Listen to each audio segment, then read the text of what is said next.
नमस्कार। SPT news में आपका स्वागत है। पेश है 9 मार्च सोमवार दोपहर 3:15 बजे राजस्थान के विभिन्न शहरों की 15 बड़ी खबरें।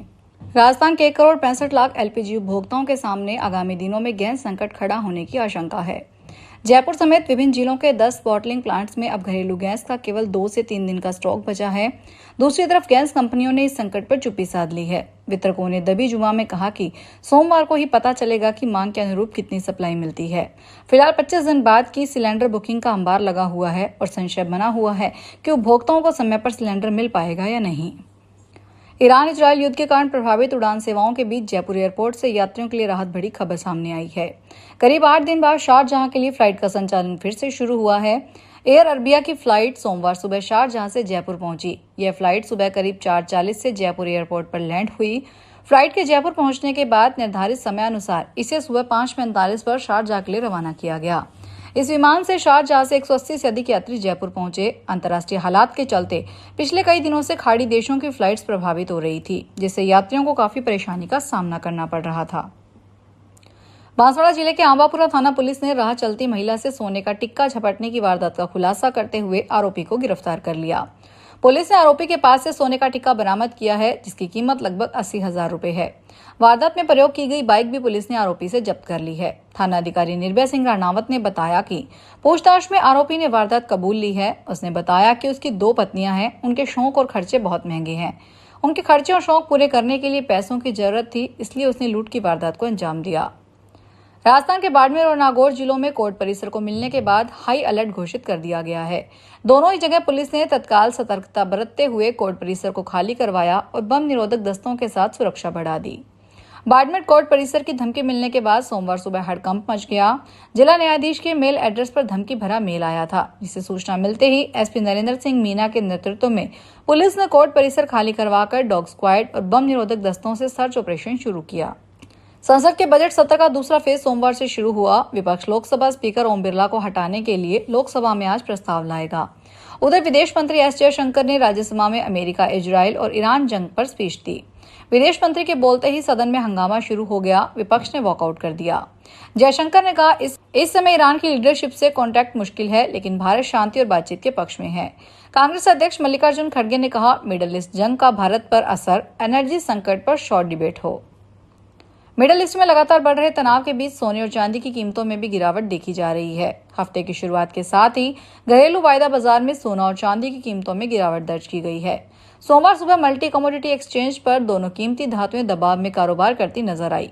एमसीएक्स पर सोना करीब 1229 रुपए की गिरावट के साथ 1,60,405 रुपए पर कारोबार करता दिखा।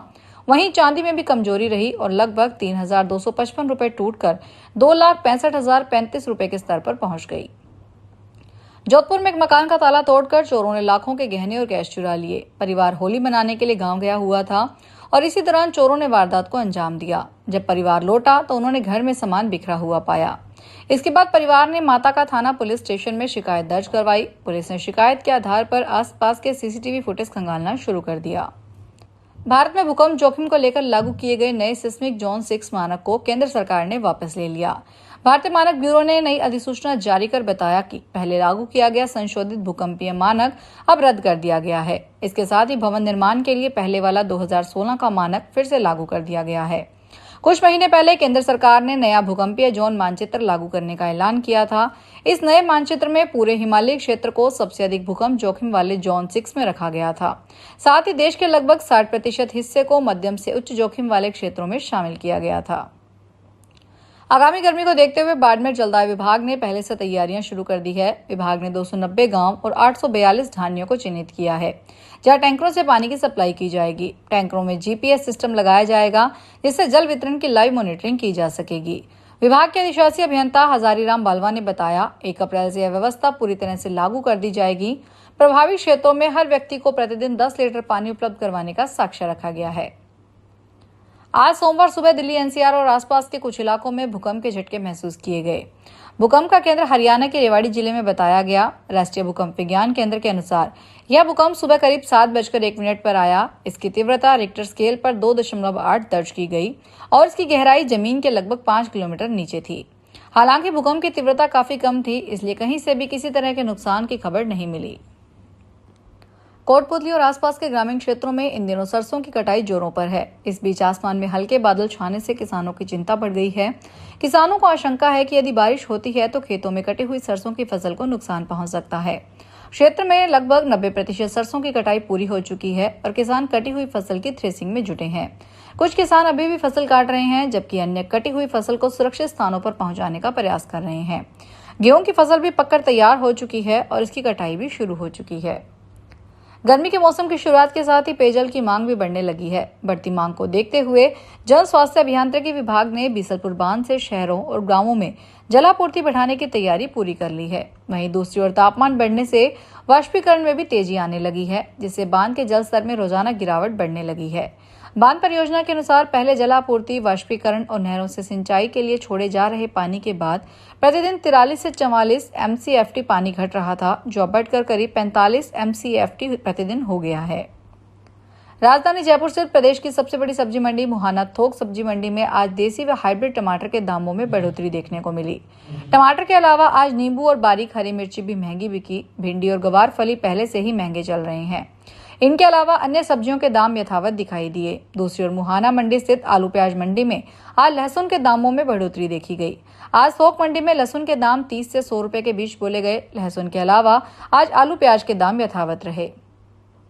उत्तराखंड में 4 धाम यात्रा 2026 को लेकर तैयारियां तेज हो गई है। केदारनाथ धाम जाने वाले यात्रियों के लिए सबसे महत्वपूर्ण हेलीकॉप्टर सेवा के टिकटों की ऑनलाइन बुकिंग अप्रैल के पहले हफ्ता से शुरू होने की पूरी संभावना है। हेली सेवा के टिकटों की बुकिंग केवल उत्तराखंड नागरिक उड्डयन विकास प्राधिकरण की अधिकृत वेबसाइट या IRCTC के माध्यम से ही की जाएगी। हर साल कई लोग फर्जी वेबसाइटों के जरिए टिकट बुक करने के नाम पर ठगी का शिकार होते हैं। प्रशासन ने साफ किया है कि श्रद्धालु केवल आधिकारिक पोर्टल का ही उपयोग करें। उदयपुर के सलूमपुर जिले के कून थाना क्षेत्र में बीती देर रात चोरों ने 4 घरों के ताले तोड़कर चोरी की वारदात को अंजाम दिया। एक मकान से लाखों रुपए के जेवरात व नकदी चोरी करके ले गए। जानकारी के अनुसार हनुमान मंदिर स्थित अजीत कुमार जैन के मकान में किचन की खिड़की तोड़कर चोर अंदर घुसे। इसके बाद कमरे में रखी अलमारी, 2 पेटियां, एक सूटकेस के ताले तोड़कर सामान बिखेर दिया। चोर यहां से करीब 8 तोला सोने के आभूषण, 1.5 लाख रुपए नगद, चांदी की ज्वेलरी सहित सरकारी दस्तावेज भी ले गए। परिवार अलग कमरे में सोया हुआ था। उन्हें चोरी की खबर सुबह पता लगी। फिलहाल इस बुलेटिन में इतना ही। फिर हाजिर होंगे बड़ी खबरों के साथ।